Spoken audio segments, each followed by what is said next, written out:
soft feature ရှိတယ်ဆိုတဲ့ဟာကမျက်နှာမှာတောင်ကျိုးကြတဲ့အယိုးဖွဲ့စီတိဆောက်ပုံတွေထက်မျက်နှာပေါ်မှာအကွေးအဝိုင်း curve လေးတွေပေါ့နော်အသားရည်ရဲ့ flash နူးညံ့အီဆက်မှုနဲ့ဝိုင်းဆက်တဲ့မျက်လုံးဝိုင်းလေးတွေပါမမို့အီလေးတွေနှာခေါင်းလုံးလေးတွေနဲ့နှာခမ်းဖူးဖူးလေးတွေပိုင်ဆိုင်တဲ့သူတွေပါဆိုတော့မြင်ကြည့်မယ်ဆိုရင်အီမီတို့ရဲ့ onsaw တို့ဆောင်းဟီကျိုအာယူတို့လိုမျိုးမျက်နှာပေါက်လေးတွေပါဆိုတော့များသောအားဖြင့်အားလုံးသိတဲ့အတိုင်းပဲ Korean မလေးတွေကအဲ့လိုမျိုးမျက်နှာ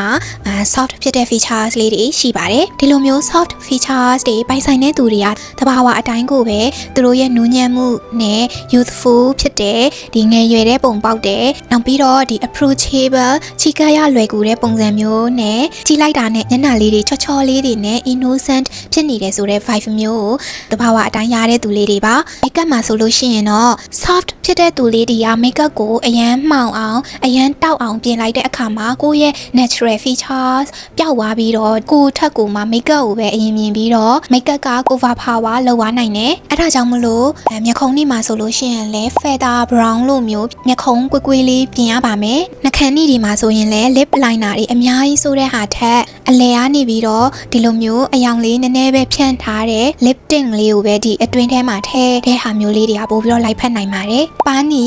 ကိုအဲ့ဒီပါယိုးပေါ်မှာသစောင်းတင်မဲ့အစားအဲ့ဒီပါမို့လေးပေါ်မှာပဲ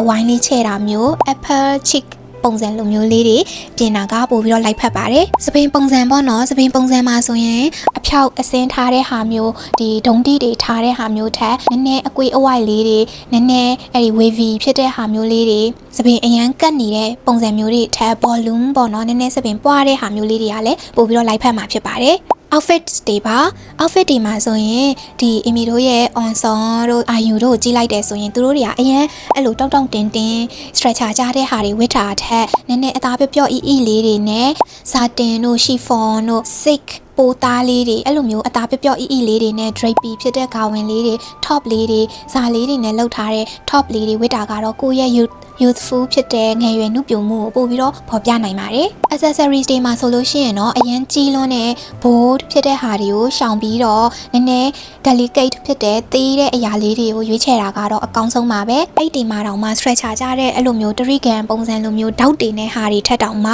အဲ့ဒီမှာနည်းနည်းအကွေးလေးတွေပါတယ် half moon တို့ဘာတို့ကပို့ပြီးတော့လိုက်ဖက်နိုင်တယ်ဆိုတော့ soft features ပိုင်ရှင်လေးတွေကသူတို့ရဲ့အလှတရားကနူးညံ့မှုပေါ့နော် soft ဖြစ်တဲ့အရာပေါ်မှာအခြေခံထားတာအဲ့ဒါကြောင့်မို့လို့ကိုရွေးချယ်တဲ့ pieces တိုင်းကိုပြင်ဆင်တဲ့အရာတိုင်းကိုအရန်ကြီး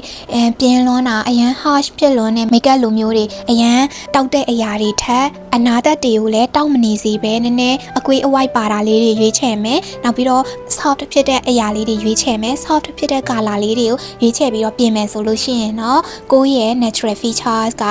လုံးဝမှ glow ဖြစ်ပြီးတော့ပေါ်လွင်နေမှာဖြစ်ပါတယ်ဒါဆိုရင်ကိုကရော soft feature ပိုင်ရှင်လားအမီပြောပြတဲ့ tips လေးတွေကရောကိုနဲ့တကယ်ထပ်တူကြရဲ့လားဆိုတာ comment လေးပေးခဲ့အောင်နော်နောက်ဗီဒီယိုလေးတွေနဲ့ပြန်ပြီးတော့တွေ့မယ်တတား